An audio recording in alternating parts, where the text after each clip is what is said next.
Hey everyone. I just got finished watching a video from Nubiai. I'll leave a link in the description box to her video or to her channel. But in the video that I was watching, she was talking about her products, and she sells organic products, and she talks about her website. And on her website, she was talking about there's a donation button for those that may not want to buy her products but would like to give to her cause.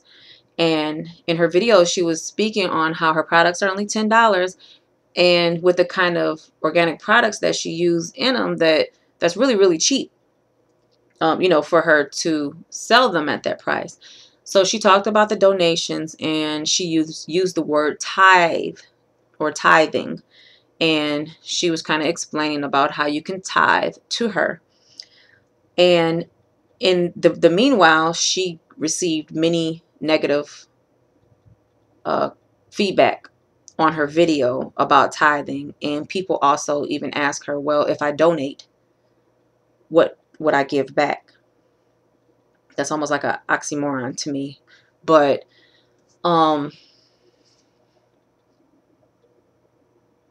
there's a lot of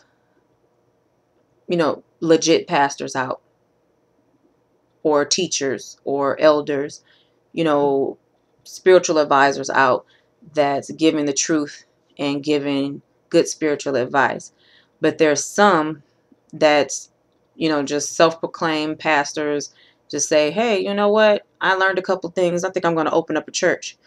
And in this church building, they ask for tithe.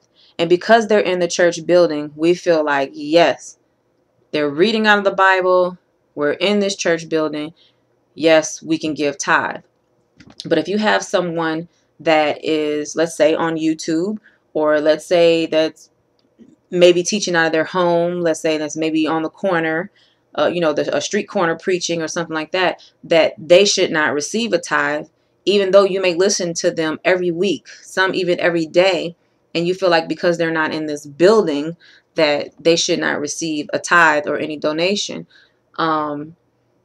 Me, myself, I was brought up in the Christian church, and I do believe in tithing, and I don't think that it's just a Christian thing. I think that it's just a universal law. It's a spiritual law that when you give, and you give freely, that you're automatically going to get something back, even if you're not looking for anything back. If you just said it's a donation, that's it, you're automatically going to get something back. I don't know how you're going to get it back, but you will. But anyway, I felt really, really bad when she told me the way people were disliking in the comments that they were making, um, about what she should receive, or, I mean, what they should receive, and, what are they going to get? Why should they tithe to her? And I feel like that she's given a lot of spiritual advice and a lot of knowledge to her viewers. So I just did this video because I wanted to know from my viewers, what do you feel about tithing, period? What, and also that situation, as far as it not being in a church building. So if you guys could just leave me some kind of comments. I hope I don't get a lot of dislikes just from doing it, or just for giving my opinion on how I feel about tithing. But if I do, oh well. But I just want to know, what do you all feel about tithing? And if you can just leave me some comments, and just let me know what is your input on this, whole situation about tithing and donating if you're not in a, so-called church building or an ordained pastor. So thanks for watching, and let me know.